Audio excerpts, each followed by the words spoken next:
सभी लोगों को जय यीशु।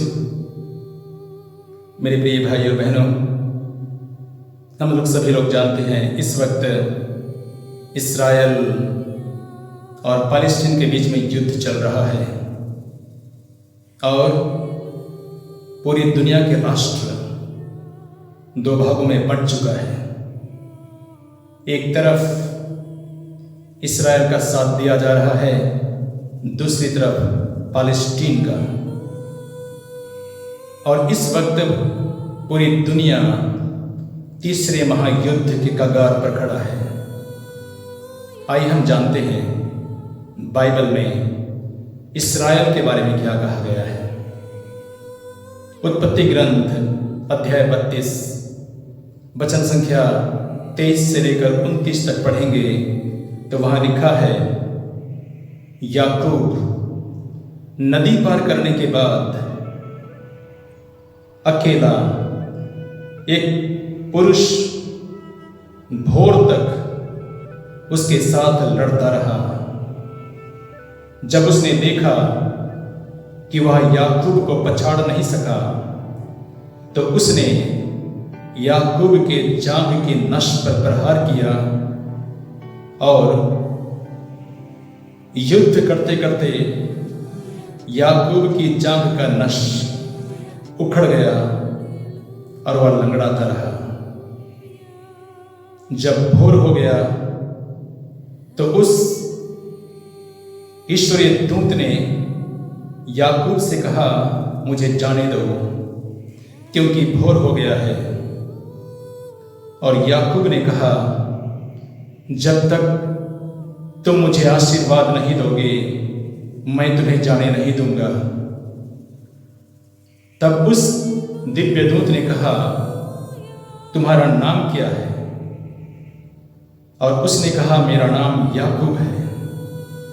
इस पर दिव्य दूत ने कहा, अब से तुम याकूब नहीं बल्कि इस्राएल कहलाओगे, क्योंकि तुमने ईश्वर और मनुष्य के बीच में लड़कर, ईश्वर और मनुष्य के साथ लड़कर तुम विजयी हुए हो। मेरे प्रिय भाइयों और बहनों, यही है इस्राएल, ईश्वर की चुनी हुई प्रजा। इस्राएल जिसने ईश्वर और मनुष्य के साथ लड़कर वो विजयी हुआ है। इसीलिए ईश्वर ने इस्राएल को आशीर्वाद दिया है। इस्राएल के साथ ईश्वर, जिसे हम अल्लाह, खुदा, परमेश्वर, ईश्वर कहते हैं, उसका आशीर्वाद है।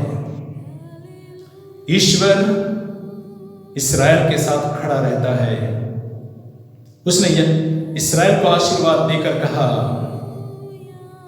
तुम ईश्वर और मनुष्य के बीच में के साथ लड़कर तुम विजयी हो गए हो। मेरे प्रिय भाई और बहनों, इस्राएल एक ऐसा देश है, एक ऐसा नाम है जिसे ईश्वर का आशीर्वाद प्राप्त है। इस्राएल एक छोटा सा देश, लेकिन देखिए वो पूरी दुनिया के सभी राष्ट्रों को दो भागों में बांट दिया है। एक तरफ 57 मुस्लिम कंट्रीज इस्राएल के विरुद्ध खड़े हैं और दूसरी ओर इस्राएल के साथ अमेरिका, जर्मनी, फ्रांस, ऑस्ट्रेलिया जैसे देश इस्राएल के साथ खड़े हैं और पूरा विश्व दो भागों में बंट चुका है। यह है इस्राएल जो पूरी दुनिया को दो भागों में बांट दिया है और पूरी दुनिया को अपनी मुट्ठी में रखने की हिम्मत रखता है। मेरे प्रिय भाई और बहनों, बाइबल में इस्राएल के बारे में और ईश्वर इस्राएल के बारे में, वो उसकी प्रजा है, ईश्वर की प्रतिज्ञा है और ईश्वर इस्राएल का साथ देता रहता है। हम बाइबल में देखेंगे, लेकिन उसके पहले मैं ये बताना चाहता हूँ कि 1933 में जब हिटलर जो जर्मनी का तानाशाह था, तो उसने यहूदियों कॉन्सेंट्रेशन कैंप में 60 लाख यहूदियों को मार डाला। उसमें मोबाइल नहीं था, नहीं तो लोग मोबाइल में 60 लाख यहूदियों को कॉन्सेंट्रेशन कैंप में गैस चैम्बर में मरते हुए देखते। हिटलर 60 लाख यहूदियों को मार डाला और उसने सोचा कि मैं यहूदियों को इस दुनिया से खत्म कर दूंगा। लेकिन 75-80 साल गुजर जाने के बाद वही इस्राएल, वही यहूदी, वे लोग इतना शक्तिशाली बन गए, इतनी शक्तिशाली बन गए क्योंकि ईश्वर का आशीर्वाद उन्हें प्राप्त है। और आज पूरी दुनिया इस्राएल से डरता है। पूरी दुनिया को इस्राएल 2 भागों में विभाजित कर चुका है। मेरे प्रिय भाई और बहनों, बाइबल में हम लोग देखेंगे इस्राएल का इतिहास 100 साल का नहीं है। इस्राएल का इतिहास 5000 साल का है। जब याकूब अपनी पूरी खानदान के साथ मिस्र देश में प्रवेश किया और वहां 430 वर्षों तक जब वह गुलामी के रूप में वहां पर रहा, तब ईश्वर ने अपनी प्रजा को मिस्र की गुलामी से बाहर निकाला। 430 वर्षों के बाद जब इस्राएल मिस्र की गुलामी से बाहर निकला तो इस्राएल एक बहुत बड़ी सेना थी और ईश्वर उनके साथ चल रहा था। ईश्वर कभी बादल का खंभा बनकर और आग का गोला बनकर इस्राएल के आगे आगे चलता था। फिरौन और मिस्र की पूरी शक्ति उस ईश्वर से और इस्राएली प्रजा को रोक नहीं पाया। ईश्वर अपनी प्रजा को प्रतिज्ञा देश ले गया। उस प्रतिज्ञा देश में जिसको आज हम गल्फ कंट्रीज कहते हैं, उस प्रतिज्ञा देश में जिसे हम अरब देश कहते हैं, जहां पेट्रोल ही पेट्रोल भरा है, जिसे दूध और मधु की नदियां जैसे देश में ईश्वर ने अपनी प्रजा को ले गया। उसी इस्राएल में राजा दाऊद 40 वर्षों तक शासन किया। हेब्रोन से लेकर बेथलेहेम तक उसने 40 वर्षों तक शासन किया और उसका बेटा सुलेमान उसने यरूशलेम मंदिर को बनवाया। तो यरूशलेम का निर्माण ये 100 साल का निर्माण नहीं है, ये 5000 साल पुरानी बातें हैं। Hallelujah, hallelujah, hallelujah, hallelujah. हम बाइबल में देखेंगे नबियों की भविष्यवाणी के अनुसार प्रभु यीशु का जन्म एक यहूदी परिवार में हुआ। संसार की मुक्ति के लिए प्रभु यीशु को, जो खुद ईश्वर है, खुदा है, परमेश्वर है, जिसे हम अल्लाह, भगवान, खुदा, परमेश्वर कहते हैं, मनुष्य का रूप धारण किया मानव मुक्ति के लिए। और प्रभु यीशु संसार में आकर उन्होंने लोगों को प्रेम करना सिखाया। उन्होंने बताया, तुम एक दूसरे को प्यार करो जिस प्रकार मैंने तुम्हें प्यार किया है। क्रूस मरण में प्रभु यीशु दुनिया की मुक्ति के लिए हमारे लिए हमारे पापों का प्रायश्चित किया और प्रभु यीशु क्रूस पर अपने प्राण को दे दिया। प्रभु यीशु कलवारी बलिदान में अपने प्राण को देकर उन्होंने हमें नरक दंड से बचाया। उन्होंने हमें मुक्ति प्रदान की, अनंत मृत्यु से हमें बचाया। वही प्रभु यीशु जो क्रूस पर अपने प्राण को दिया, जिसने हमें प्रेम करना सिखाया, एक दूसरे को प्यार का संदेश दिया, वही प्रभु कहते हैं कि ईश्वर इंसान को, पूरे संसार को बेहद प्यार करता है। आज पूरा दुनिया, पूरा संसार लड़ रहा है क्योंकि कोई प्रभु यीशु की शिक्षा को स्वीकार नहीं करता। वे अपनी पावर और ताकत दिखाना चाहते हैं।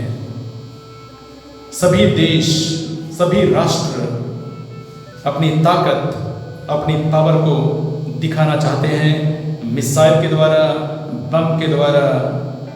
लेकिन मुझे और आपको याद रखना होगा कि हमारे पावर और शक्ति के ऊपर और एक शक्ति है जिसे हम सुपर पावर कहते हैं। हर राष्ट्र मिसाइल के द्वारा और बम के द्वारा वे अपनी ताकत को दिखाना चाहते हैं, लेकिन ईश्वर का पावर वह मिसाइल का इस्तेमाल नहीं करता, वह बम का इस्तेमाल नहीं करता, लेकिन वो सुपर पावर है। जब हवा का बहना बंद हो जाएगा, हमारी सांस रुक जाएगी, तो हम बिना मिसाइल और बम के खड़े खड़े गिर जाएंगे। जब हमारे दिल की धड़कन रुक जाएगी, तब हम खड़े खड़े हम जमीन पर गिरा दिए जाएंगे।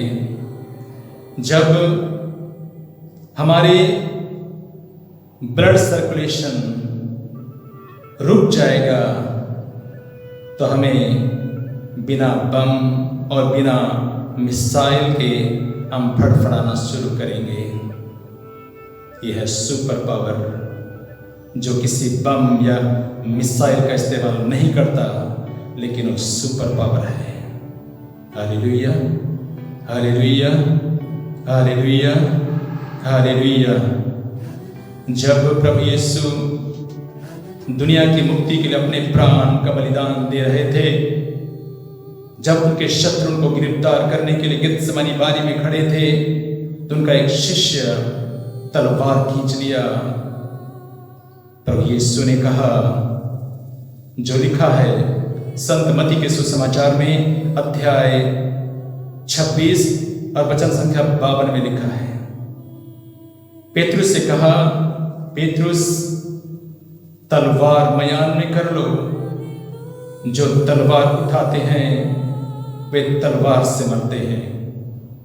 प्रभु यीशु ने यह भविष्यवाणी की थी, और आज जरूर पूरा देश एक दूसरे से लड़ रहा है, तलवार उठा रहा है, एक दूसरे पर मिसाइल और बम से दूसरों को बर्बाद कर रहा है, खुद अपने को नष्ट कर रहा है, दूसरों को भी नष्ट कर रहा है।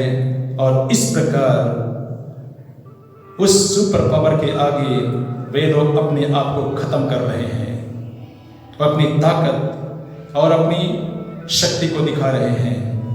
मेरे प्रिय भाई और बहनों, इस वक्त हम सबों के लिए, आपके लिए, मेरे लिए प्रार्थना करने की जरूरत है। हम ईश्वर की संतान है। वो ईश्वर हमें लड़ना नहीं सिखाया।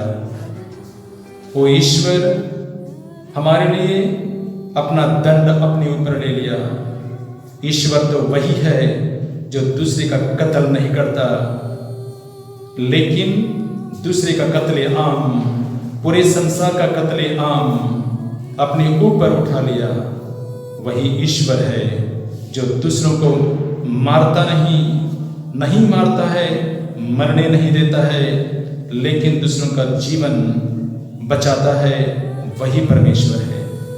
वही परमेश्वर याकूब को आशीर्वाद दिया और कहा, अब तुम्हारा नाम इस्राएल होगा, क्योंकि तुम ईश्वर और मनुष्य के साथ लड़कर विजयी हो गए हो। वही ईश्वर इस्राएल को आशीर्वाद दिया। मेरे प्रिय भाई और बहनों, एक छोटा सा देश, 57 कंट्रीज, मुस्लिम कंट्रीज इस्राएल को बर्बाद करने के लिए, नष्ट करने के लिए तुला हुआ है।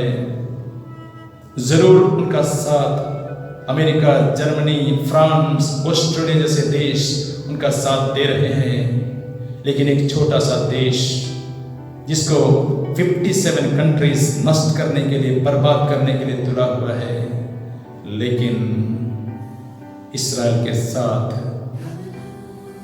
अल्लाह, खुदा, परमेश्वर का सुपर पावर है। इस्राएल की रक्षा करे, विश्व युद्ध ना हो, आप और मेरा परिवार बच जाए। ये दुनिया में ना केवल आप और हम हैं, बल्कि संसार में पशु पक्षी, पेड़ पौधे, जानवर और बहुत सारे जीव जंतु रहते हैं, उनकी भी रक्षा की जरूरत है।